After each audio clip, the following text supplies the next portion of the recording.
tariff on Philippine exports, DTI, markets respond to U.S. trade shift.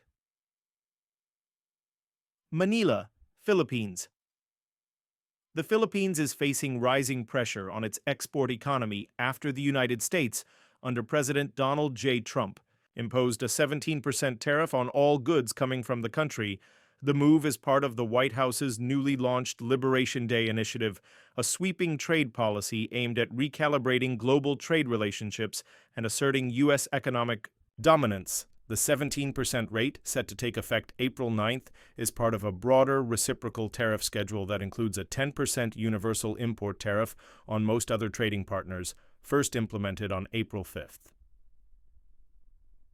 Philippines among least hit, says Trade Secretary Department of Trade and Industry Secretary Cristina A. Roque, confirmed that the Philippines is not among the countries most heavily penalized. As we have expected, the Philippines is among the least hit among key exporters. To the U.S., Roque said in a televised interview. Roque acknowledged that while the 17% rate will impact several key industries, the country is still in a better position compared to others in Southeast Asia. We are in a good position to benefit from trade diversion effects, she added, noting that other countries like Vietnam and Cambodia are facing tariffs of 46% and 49%, respectively. She also said the government is preparing to engage U.S. trade officials to explore ways to strengthen the Philippines-U.S. trade relationship. Industries, bracing for impact.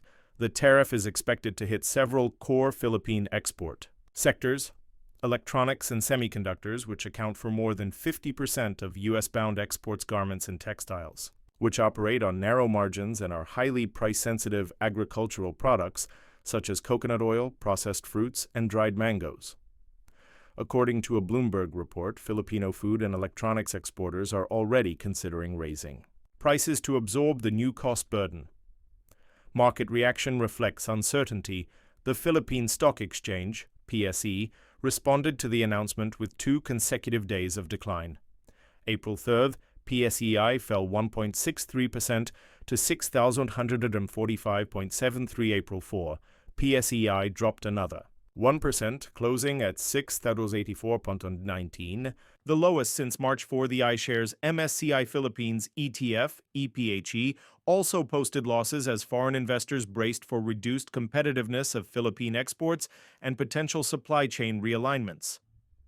Geopolitical context: Southeast Asia on edge. Other Southeast Asian countries have been hit harder by the U.S. reciprocal tariff policy. Vietnam, 46%; Cambodia, 49%; Indonesia, 32%; India, 26%. This gives the Philippines a narrow advantage for now, but also raises the stakes for regional competition and long-term repositioning of global manufacturing hubs. Outlook: strategic adjustment required. While the 17% tariff is a real blow, DTI officials and industry groups believe the Philippines can turn the moment into a chance to diversify trade, improve value-added production, and attract relocating manufacturers fleeing higher tariff economies. The DTI has not yet announced any formal economic relief packages, but Secretary Roque said consultations are ongoing with industry leaders and exporters to monitor the situation and support affected sectors.